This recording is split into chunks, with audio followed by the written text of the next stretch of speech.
সুরমা কুশিয়ারার পানি কমলেও সোমেশ্বরী বিপদসীমার উপরে অপরিকল্পিত নগরায়নে বাড়ছে নগর বন্যা, ক্ষতিগ্রস্ত 10 লাখের বেশি মানুষ। বন্যা পরিস্থিতি, চট্টগ্রাম বোর্ডের এইচএসসির অবশিষ্ট সব পরীক্ষা স্থগিত, পরবর্তীতে ঘোষণা হবে সংশোধিত সময়সূচির, চলবে অন্য বোর্ডের পরীক্ষা। এবং শেরপুরে পাহাড়ের ঢালে কফি চাষে বিপ্লব, একরে লাখ টাকা আয়ের হাতছানি, বাণিজ্যিক সফলতায় ঝুঁকছেন স্থানীয় কৃষকরা। আমন্ত্রণ চ্যানেল দেশের কথায়, সাথে আছি আমি কামরুল হাসান। শুনছিলেন শিরোনাম, এবার বিস্তারিত। দেশের উত্তর পূর্বাঞ্চলে বন্যা পরিস্থিতির কিছুটা উন্নতির আভাস মিলেছে। সুরমা কুশিয়ারের পানি কমলেও সোমেশ্বরী নদী এখনও বিপদসীমার উপরে। আবহাওয়া অফিস জানায়, মৌসুমী নিম্নচাপের প্রভাবে ব্রহ্মপুত্র, যমুনা ও গঙ্গা পদ্মার পানি আগামী 5 দিন বাড়লেও তা বিপদসীমার নিচেই থাকবে।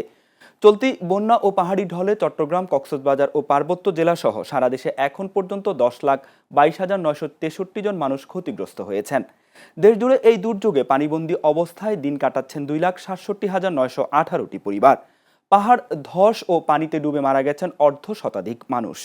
পরিস্থিতি মোকাবেলায় দুর্যোগ ব্যবস্থাপনা ও ত্রাণ মন্ত্রণালয় সারা দেশে 5,15,00,000 টাকা, 9,050 মেট্রিক টন চাল এবং গৃহ নির্মাণে 1,26,00,000 টাকা বরাদ্দ দিয়েছে। বিশেষজ্ঞরা বলছেন, জলবায়ু পরিবর্তনের ফলে বৃষ্টির ধরন বদলাচ্ছে। শুধু নদী অববাহিকা নয়, অপরিকল্পিত নগরায়ন ও নিষ্কাশন ব্যবস্থার অভাবে ঢাকা ও চট্টগ্রামের মতো বড় শহরগুলো এখনও তীব্র নগর বন্যা ও দীর্ঘস্থায়ী জলাবদ্ধতার মুখোমুখি হচ্ছে। দর্শক, কক্সবাজার থেকে বন্যার ক্ষয়ক্ষতির সবশেষ খবর জানাচ্ছেন সহকর্মী আয়াস রনি।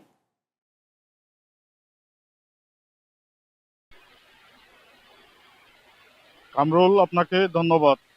আমি এখন দাঁড়িয়ে আছি রামু উপজেলার দক্ষিণ মিঠাছড়ি এলাকায়। আমার পিছনে একটু দেখানোর চেষ্টা করছি টানা বর্ষণের ফলে যে বন্যা সৃষ্টি হয়েছিল সেখানকার কিছু প্লাবিত জমি, যেখানে ইতিমধ্যে পানি নেমে গেছে। আমি আজকে যে ক্ষয়ক্ষতির চিত্রটা একটু সরকারি হিসাব অনুযায়ী, প্রাথমিক হিসাব অনুযায়ী আমি তুলে ধরতে চাই। সেটা হচ্ছে, কক্সবাজারে পুরা জেলায় যে বন্যা সৃষ্টি হয়েছে তার মধ্যে সরকারি হিসাব, প্রাথমিক হিসাব অনুযায়ী 890 কোটি টাকা ক্ষয়ক্ষতি হয়েছে, প্রায় 7 লক্ষ মানুষ ক্ষতিগ্রস্ত হয়েছে। তার মধ্যে 1,613টি ঘরবাড়ি এবং 10,700 আপনার 1 হেক্টর কৃষি জমি, যার মধ্যে 43,000 কৃষক ক্ষতিগ্রস্ত হয়েছে। এর মধ্যে আপনার 3,814 এবং আপনার 748টি পুকুর এবং আপনার চিংড়ি ঘের নষ্ট হয়েছে। এছাড়া প্রায় 8 কিলোমিটার বেড়িবাঁধ ভাঙ্গার ফলে যে এখনো অনেক নিম্ন অঞ্চল প্লাবিত রয়েছে। চকরিয়া, মাতামুহুরী, পেকুয়া, মহেশখালী, কুতুবদিয়া নিম্ন অঞ্চলগুলো এখনো প্লাবিত। এছাড়া কক্সবাজারে যে বন্যা সৃষ্টি হয়েছে তার মধ্যে যে গ্রামীণ অবকাঠামো এবং সড়ক, ঘরবাড়ি ভাঙছে, সেগুলো যাতে দ্রুত সংস্কার করে এবং মানুষের পুনর্বাসন করা হয়, এমনটা আশা করছেন এখানকার বন্যা কবলিত এলাকার মানুষ। এই ছিল কক্সবাজার থেকে আমার কাছে বন্যার সর্বশেষ পরিস্থিতি। রনি, আপনাকে ধন্যবাদ। বন্যা পরবর্তী সার্বিক পরিস্থিতি এবং পরীক্ষার্থীদের শারীরিক ও মানসিক অবস্থা বিবেচনায় চট্টগ্রাম শিক্ষা বোর্ডের আওতাধীন 2026 সালের এইচএসসি ও সমমানের অবশিষ্ট সব পরীক্ষা স্থগিত করা হয়েছে। বৃহস্পতিবার আন্তঃশিক্ষা বোর্ডের সমন্বয় কমিটি ও চট্টগ্রাম শিক্ষা বোর্ডের পৃথক বিজ্ঞপ্তিতে এই সিদ্ধান্তের কথা জানানো হয়। এতে বলা হয়, বন্যা ও ক্ষতিগ্রস্ত সড়কের কারণে যাতায়াতের তীব্র অসুবিধার বিষয়টি বিবেচনা করে পরীক্ষা স্থগিতের এই সিদ্ধান্ত নেওয়া হয়েছে। এর ফলে চট্টগ্রাম শিক্ষা বোর্ডের সাধারণ এইচএসসি ছাড়াও মাদ্রাসা বোর্ডের, আলিম এবং কারিগরি বোর্ডের অবশিষ্ট সব পরীক্ষা পরবর্তী নির্দেশনা না দেওয়া পর্যন্ত স্থগিত থাকবে। পরীক্ষার সংশোধিত সময়সূচির পরবর্তীতে বিজ্ঞপ্তির মাধ্যমে জানানো হবে। তবে চট্টগ্রাম অঞ্চলের বাইরে দেশের অন্যান্য বোর্ডের পরীক্ষা পূর্ব ঘোষিত সময়সূচি অনুযায়ী যথারীতি অনুষ্ঠিত হবে। শেরপুরের সীমান্তবর্তী নালিতাবাড়ী উপজেলায় কফি চাষে উন্মোচিত হয়েছে নতুন সম্ভাবনার দুয়ার। 4 বছর আগে শুরু হওয়া পরীক্ষামূলক চাষ এখন বাণিজ্যিকভাবে সফল। জেলা কৃষি সম্প্রসারণ অধিদপ্তরের মতে, পাহাড়ি মাটি ও আবহাওয়া উপযোগী হওয়ায় অ্যারাবিকা ও রোবাস্টা জাতের কফি চাষে কৃষকদের আগ্রহ বাড়ছে। শেরপুর প্রতিনিধি মনিরুজ্জামান রাসেলের পাঠানো তথ্যচিত্রে বিস্তারিত প্রতিবেদনে। গাঢ় পাহাড়ের পাদদেশে 4 বছর আগে মাত্র 5 কেজি কফির বীজ নিয়ে যাত্রা শুরু করেন তরুণ উদ্যোক্তা সাজ্জাদ হোসেন তুলিপ। সেই ছোট উদ্যোগে আজ সফল বাণিজ্যিক বাগান। তার সফলতা দেখে বিনামূল্যে চারা নিয়ে কফি চাষে যুক্ত হয়েছেন শতাধিক স্থানীয় কৃষক। এখানে আসলাম, দেখলাম, ঘুরে দেখলাম খুবই লাভজনক। তাই আমার ইচ্ছা জাগ যে আমিও কফি চাষ করব এবং করার জন্য আগ্রহী। প্রায় 1-150 লোকেদের নিয়ে সেখানে কাজ করব এবং কিভাবে কফি উৎপন্ন করতে হয়, কিভাবে কি করতে হয়, ওগুলো আমি তাদেরকে শিখাবো এবং ওগুলো পরিবেশন করব। এদিকে কফি বাগানের পরিচর্যা, ফল সংগ্রহ ও প্রক্রিয়াজাতকরণে স্থানীয় শ্রমিকদের কর্মসংস্থানের সুযোগও তৈরি হচ্ছে। সাজ্জাদ হোসেন তুলিপ ভাইয়ের এই কর্মসংস্থান অনুযায়ী কফি হাউস এরিয়াতে আমি অনেক দিন ধরে কাজ করতেছি। 5 বছর ধরে, 4-5 বছর ধরে বীজ উৎপাদন থেকে শুরু করে চারা গজানি সম্পূর্ণ কমপ্লিট করা, ফল ধরানি বলতে আমি সবসময় পাশে থাকতেছি। একটি গাছ থেকে বছরে 6 থেকে 7 কেজি ফলন পাওয়া যায়। প্রতি একর জমিতে বছরে 4 থেকে 5 লাখ টাকা আয়ের সম্ভাবনা রয়েছে। তুলিপের মতে স্থানীয়ভাবে কফি প্রক্রিয়াজাত ও বাজারজাতকরণের ব্যবস্থা গড়ে উঠলে আমদানি নির্ভরতা কমবে। প্রায় 5 লক্ষ কফি গাছ যদি আমরা সারা বাংলাদেশে রোপণ করতে পারি তাহলে আমাদের এই টার্গেটটা পূরণ হবে এবং এই টার্গেট পূরণের মাধ্যমে আমরা আমদানি ব্যয় কমিয়ে আমরা রপ্তানি আয়টাকে বাড়াবো। এ নিয়ে আমরা কাজ করতেছি। কফির ফলন ভালো হওয়ায় চাষিদের প্রয়োজনীয় কারিগরি সহায়তা দেওয়া হচ্ছে বলে জানায় কৃষি বিভাগ। আমরা কফি চাষে উদ্বুদ্ধ করার জন্য তরুণ কৃষি উদ্যোক্তা পাশাপাশি কৃষকদেরকে আমরা প্রশিক্ষণ প্রদান করাচ্ছি। সাজ্জাদ হোসেন তুলিপ উনি একজন তরুণ উদ্যোক্তা এবং একজন উদীয়মান কৃষকও বলা চলে। উনি তার নিজের প্রচেষ্টায় শেরপুর জেলার প্রায় 50,000 কৃষককে 50,000 চারা কৃষকদের মাঝে বিনামূল্যে বিতরণ করা হচ্ছে। উনি মূলত 2021 সাল হতে এই কফি চাষ নিয়ে কাজ করতেছে। আমরা তাকে এই কাজু বাদাম ও কফি গবেষণা উন্নয়ন সম্প্রসারণ প্রকল্পের আওতায় প্রসেসিং করার জন্য তাকে প্রয়োজনীয় যে কৃষি যন্ত্রপাতি সেগুলো তাকে সরবরাহ হচ্ছে। পরিকল্পিত সম্প্রসারণ ও সরকারি পৃষ্ঠপোষকতা পেলে নালিতাবাড়ির কফি দেশের আমদানি নির্ভরতা কমিয়ে স্থানীয় অর্থনীতিতে বড় অবদান রাখবে, এমনটাই প্রত্যাশা সংশ্লিষ্টদের। Channel S news desk. দেশের বিভিন্ন অঞ্চলে চলমান বন্যা ও বৃষ্টির প্রভাবে রাজধানী সহ রাজশাহীর বাজারে হু হু করে বাড়ছে শাকসবজি ও মাছের দাম। পানিতে কৃষি জমি তলিয়ে যাওয়া এবং সরবরাহ ব্যবস্থা ব্যাহত হয় বাজারে এই অস্থিরতা তৈরি হয়েছে। সপ্তাহের ব্যবধানে করলা, ঢেঁড়স ও বেগুনের মতো কাঁচা সবজির দাম দ্বিগুণ বেড়ে বিক্রি হচ্ছে 80 থেকে 100 টাকায়। এছাড়া রাজশাহীর বাজারে কাঁচামরিচ ও শসা বিক্রি হচ্ছে 160 টাকায়। বাজারে ডজন প্রতি ডিমের দাম 20 টাকা বেড়ে দাঁড়িয়েছে 140 টাকায়। এছাড়া কেজিতে 50 থেকে 80 টাকায় বেড়ে সব ধরনের মাছ 400 থেকে 800 টাকা কেজিতে বিক্রি হচ্ছে। তবে স্বস্তির খবর হলো চাল, আলু ও মাংসের দাম এখনও অপরিবর্তিত রয়েছে।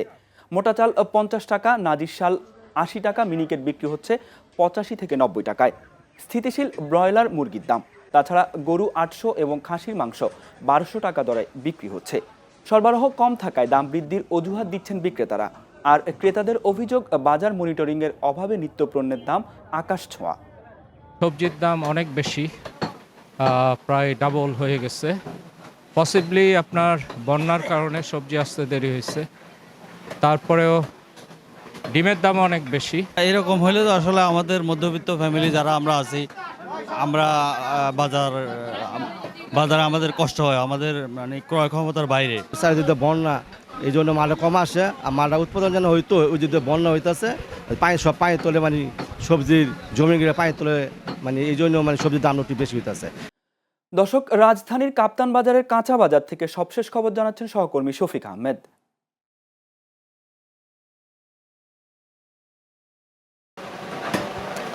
কামরুল, গত সপ্তাহের বাজার যে দরের চেয়ে এই সপ্তাহের বাজার কিন্তু বেশ চড়া।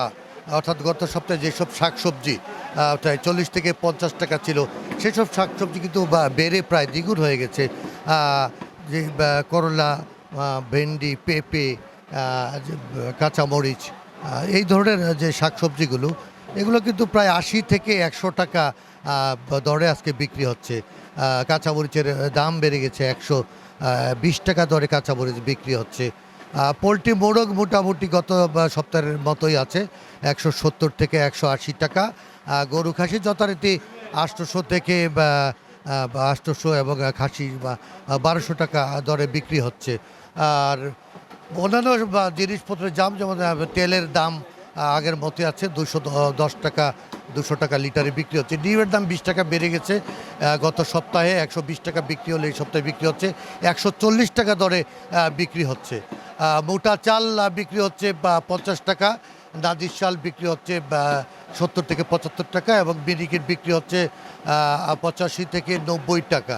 তো কামরুল বাজার ঘুরে যা দেখা গেল যে গত সপ্তাহের তুলনায় এই সপ্তাহের বাজার কিন্তু বেশ চড়া। মাছের বাজার, সবজির বাজার, তারা বিক্রেতারা বলছেন যে সরবরাহ ঘাটতি এবং টানা বর্ষণের কারণে কিন্তু বাজারের এই ঊর্ধ্বগতি। তো তারা বলছেন যে সরবরাহ বাড়লে এর স্থিতিশীলতা ঠিক হয়ে যাবে এবং বাজার দর আর একটু কমে যাবে। তো এই ছিল কামরুল রাজধানীর কাপ্তান বাজার থেকে আমার কাছে বাজার দরের সর্বশেষ। কামরুল। শফিক, আপনাকে ধন্যবাদ। রাজশাহীর খড়খড়ি কাঁচা বাজার থেকে সহকর্মী রাজু আহমেদ জানাচ্ছেন সবশেষ খবর।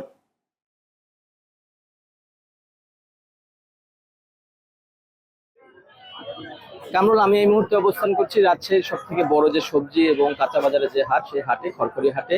আমরা এই হাট সংশ্লিষ্টদের সঙ্গে কথা বলে যেটা জানতে পেরেছি যে রাজশাহীতে সব ধরনের সবজি আছে, যে সবজিগুলো সেগুলোর দাম যা ছিল তার থেকে দ্বিগুণ বেড়েছে। এছাড়া মাছ যে আছে সেই মাছের দামও প্রায় 30 থেকে 50 টাকা মতো বৃদ্ধি পেয়েছে। ব্যবসায়ীরা যেটা বলছে যে বৃষ্টির কারণে, অতিবৃষ্টির কারণে সবজির এই দাম বৃদ্ধি। এছাড়া মাছের ব্যাপারটাও তারা ঠিক একই রকম কথা বলছে। তো আমরা ব্যবসায়ীদের সঙ্গে কথা বলে এই বাজারের যে চিত্র জানতে পেরেছি, বেগুন 50 টাকার কেজিতে বিক্রি হচ্ছিল গত সপ্তাহে যে বেগুন, সেই বেগুন এখন বিক্রি হচ্ছে 100 টাকায়। কাঁচামরিচ 120 টাকা থেকে বেড়ে বিক্রি হচ্ছে 160 টাকায়। শসা 100 টাকা থেকে বেড়ে 160 টাকা, ঢেঁড়স 30 টাকা থেকে বেড়ে 60 টাকা, করলা 40 টাকা থেকে বেড়ে 80 টাকা, ঝিঙা 20 টাকা থেকে বেড়ে 40 টাকা, পেঁপে 30 টাকা থেকে বেড়ে 40 টাকা। এছাড়া পেঁয়াজের দাম বেড়েছে 5 টাকা কেজিতে, 35 টাকা থেকে বেড়ে দাম হয়েছে 40 টাকা। এছাড়া মাছের যে জাত এবং আয়তন ভেদে আমরা যেটা দেখেছি, মাছের প্রত্যেকটা মাছের দাম 30 থেকে 50 টাকা করে বৃদ্ধি পেয়েছে। ব্যবসায়ীরা বলছে যে যেহেতু বাজার বৃষ্টি বাদল বেশি, সেই কারণে সবজি এবং মাছের দাম বেড়েছে। তবে মাংসের যে বাজার, সেই মাংসের বাজার স্থিতিশীল রয়েছে। ব্রয়লার বিক্রি হচ্ছে 170 থেকে 80 টাকা করে, এছাড়া সোনালী বিক্রি হচ্ছে 270 থেকে 80 টাকা করে। তো যারা ক্রেতা আছে তারা বলছে যে এই বৃষ্টির অজুহাত দিয়ে ব্যবসায়ীরা সবজির এবং মাছের দাম বাড়িয়েছে। প্রকৃত অর্থে এরকম কোনো রাজশাহীতে সেরকম বৃষ্টি হয়নি, যেটা বাইরের অন্য জায়গায় চিত্র দেখছি। তো রাজশাহীর যে কাঁচা বাজারের চিত্র, এটাই ছিল আমার কাছে সর্বশেষ। রাজু, আপনাকে ধন্যবাদ। বর্ষার সঙ্গে পাল্লা দিয়ে সারা দেশে উদ্বেগজনক হারে বাড়ছে হাম ও ডেঙ্গুর প্রকোপ। গত 24 ঘন্টায় হাম ও হামের উপসর্গে আরও 8 শিশুর মৃত্যুর খবর নিশ্চিত করেছে স্বাস্থ্য অধিদপ্তর। গত 15 মার্চ থেকে এ পর্যন্ত হামজনিত রোগে প্রাণহানি দাঁড়িয়েছে মোট 779 জনে, আর আক্রান্তের সংখ্যা দাঁড়িয়েছে 1,15,000। আক্রান্তদের 81% শিশু। অন্যদিকে এডিস মশাবাহিত ডেঙ্গু পরিস্থিতিও ক্রমেই অবনতি হচ্ছে। গত একদিনে ডেঙ্গুতে আরও 2 জনের মৃত্যু হয়েছে। নতুন করে হাসপাতালে ভর্তি হয়েছেন 306 জন। এ নিয়ে চলতি বছর ডেঙ্গু আক্রান্তের সংখ্যা প্রায় 9,500 এবং মৃতের সংখ্যা দাঁড়িয়েছে 32 জনে। যুগপত এই দুই স্বাস্থ্য বিপর্যয় রোধে জরুরি টিকাদান কর্মসূচি জোরদারের পাশাপাশি এডিস মশার প্রজননস্থল ধ্বংসের তাগিদ দিয়েছেন বিশেষজ্ঞরা। দর্শক, রাজধানীর কুয়েত বাংলাদেশ মৈত্রী হাসপাতাল থেকে সহকর্মী গোলাম রব্বানী জানাচ্ছেন হাম ও ডেঙ্গু পরিস্থিতির সবশেষ খবর।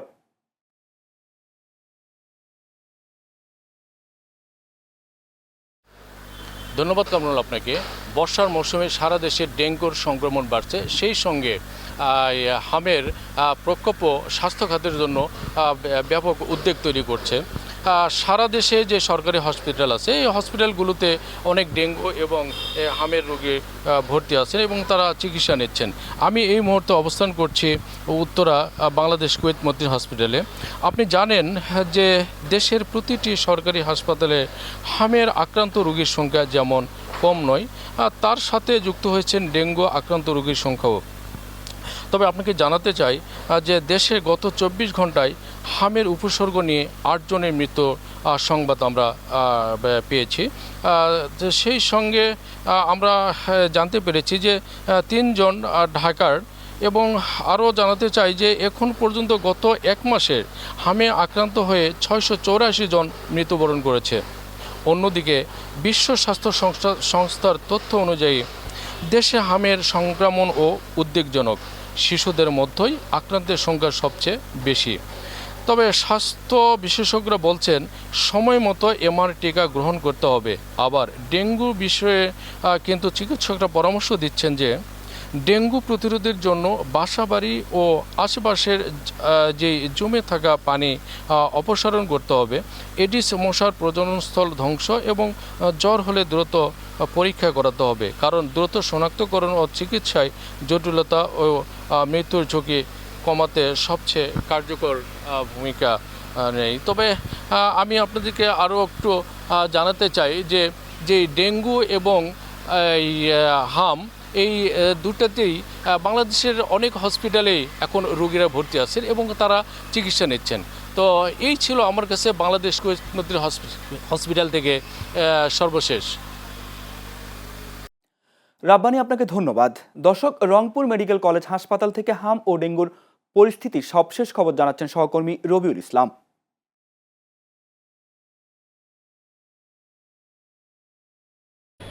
কামরুল, আপনাকে ধন্যবাদ জানাচ্ছি। আমি এই মুহূর্তে দাঁড়িয়ে আছি রংপুর মেডিকেল কলেজ হাসপাতালের আউটডোরের যে গেট, সেই গেটের সামনে। আমি যদি রংপুর মেডিকেল কলেজ হাসপাতালে গত 24 ঘন্টায় মেডিসিন ওয়ার্ডের যে ভর্তি, সেই ভর্তির তথ্য যদি আপনাকে দিয়ে রাখি, প্রায় 200 জন রোগীর মতো কিন্তু রংপুর মেডিকেল কলেজ হাসপাতালে ভর্তি হয়েছে। আমি যদি আপনাকে আরেকটি তথ্য দিয়ে রাখি যে রংপুর মেডিকেল কলেজ হাসপাতালে কিন্তু ডেঙ্গু রোগীর যেটা তথ্য, সেটা এই সপ্তাহে কিন্তু 2 জন রোগী কিন্তু রংপুর মেডিকেল কলেজ হাসপাতালে কিন্তু চিকিৎসাধীন নিচ্ছেন। তারা কিন্তু প্রথমে মেডিসিন ইউনিটে কিন্তু ভর্তি হয়েছিলেন, পরে রিপোর্ট আসার পরে ডেঙ্গু যখন পজিটিভ হয়েছে তারা কিন্তু আলাদাভাবে আলাদা ইউনিটে কিন্তু চিকিৎসা নিচ্ছেন। আর রংপুর মেডিকেল কলেজ হাসপাতাল থেকে কিন্তু ডেঙ্গুর জন্য কিন্তু আলাদা ইউনিটই করে দেওয়া হয়েছে। আপনাকে যদি আমি আরেকটি তথ্য দিয়ে রাখি যে রংপুরে হামের যে তথ্য, হামের তথ্য রংপুরে গত 24 ঘন্টায় 4 জন রোগী কিন্তু ভর্তি হয়েছেন। এ পর্যন্ত কিন্তু প্রায় 21 জন রোগী কিন্তু রংপুর মেডিকেল কলেজ হাসপাতালে চিকিৎসা নিচ্ছেন বলে এমন তথ্য আমাদেরকে হাসপাতাল কর্তৃপক্ষ জানিয়েছেন। তবে রংপুরে চিকিৎসা নিতে আসা বিভিন্ন রোগী এবং স্বজনদের কিন্তু নানান ধরনের অভিযোগ আছে। তবে তারা কিন্তু একটা কথা বলছেন যে এই জায়গায় এসে পর্যাপ্ত চিকিৎসা পাচ্ছে না এবং এখানকার চিকিৎসা নিতে গেলে বা কারো সহযোগিতা নিতে গেলে সেটা টাকা ছাড়া কিন্তু কোনো তাদের সহযোগিতা হয় না বলে এমনটি তথ্যও কিন্তু আমাদেরকে দিয়েছে। তবে রংপুর মেডিকেল কলেজ হাসপাতালে থেকে আমার কাছে এতটুকু ছিল। ধন্যবাদ রবিউল। পিরোজপুরে জাপানের সহযোগিতায় 2.5 কোটি টাকা ব্যয়ে নির্মিত একটি আধুনিক পানি শোধনাগার প্লান্ট হস্তান্তরের 6 বছর পেরিয়ে গেল, এখনও চালু হয়নি। জনবল সংকট ও ইজারাদার না পাওয়ার অজুহাতে প্রকল্পটি পড়ে আছে অচল হয়ে, ফলে বিশুদ্ধ পানির সুবিধা থেকে বঞ্চিত হচ্ছেন স্থানীয় বাসিন্দারা। প্রতিনিধি জিয়াউল হকের পাঠানো তথ্যচিত্রে ডেস্ক রিপোর্ট।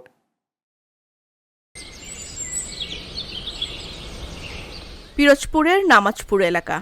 এক সময় এখানে বিশুদ্ধ পানির স্বপ্ন জাগিয়েছিল জাপানের সহযোগিতায় নির্মিত একটি আধুনিক পানি শোধনাগার প্লান্ট। 2020 সালে 2.5 কোটি টাকা ব্যয়ে নির্মাণ কাজ শেষ হয় এই প্রকল্পের। পরবর্তীতে এটি হস্তান্তর করা হয় পিরোজপুর পৌরসভার কাছে। পরিকল্পনা ছিল পৌরসভা প্লান্টটির সঠিক ব্যবস্থাপনার মাধ্যমে স্থানীয়দের মাঝে নিরাপদ ও বিশুদ্ধ পানি সরবরাহ নিশ্চিত করবে।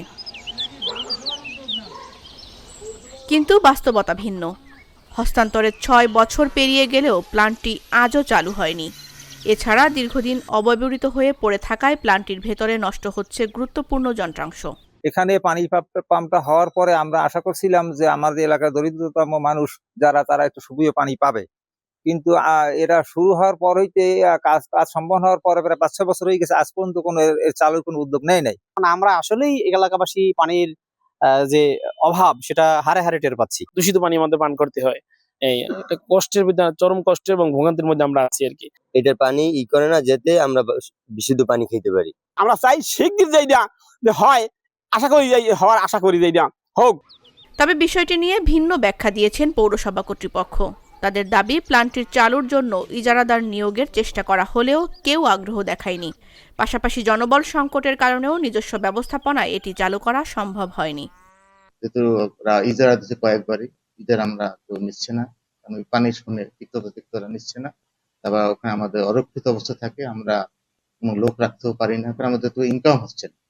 সেক্ষেত্রে আর কি টুকটাক মালামাল মিসিংও হয়, তার তো ছিঁড়ে ফেলায়, তার মিসিং হয়ে যায়, ছোটখাটো ত্রুটি মিসিং হয়, ফিল্টারিং হয়। এই সমস্ত কারণে আমরা চালু করতে পারি। আমাদের প্রক্রিয়া আছে, আমরা ইজারাটা যদি কনফার্ম করতে পারি, সাথে সাথে আমরা এটা ফুল মাত্রা চালু করতে পারি। বিশুদ্ধ পানির অভাবে এখনও চরম ভোগান্তিতে রয়েছেন স্থানীয়রা। দ্রুত কার্যকর উদ্যোগ নিয়ে অচল পড়ে থাকা এই পানি শোধনাগার প্ল্যান্টটির চালুর দাবি এখন তাদের। Channel S news desk. চ্যানেলের দেশের কথা শেষ করার আগে শিরোনাম দেখে নিচ্ছি আরও একবার।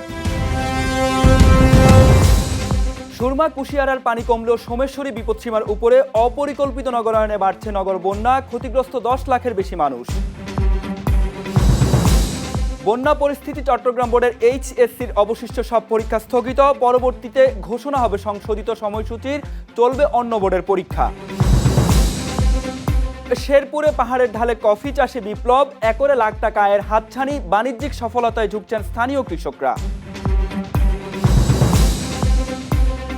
বন্যা ও বৃষ্টিতে অস্থির কাঁচা বাজার, সবজি ও মাছের দাম চড়া, স্থিতিশীল চাল ও মাংসের দাম তদারকির দাবি ক্রেতাদের। এবং পিরোজপুরে জাপানি সহায়তা নির্মিত পানি শোধনাগার বন্ধ, নষ্ট হচ্ছে কোটি টাকার যন্ত্রাংশ, বিশুদ্ধ পানি থেকে বঞ্চিত স্থানীয়রা। এই ছিল চ্যানেলের দেশের কথায়। দর্শক, চ্যানেলের সব সংবাদ দেখতে ভিজিট করুন youtube.com/channelsnews এবং facebook.com/channelsnews এই পেজে। এতক্ষণ সাথে থাকার জন্য ধন্যবাদ।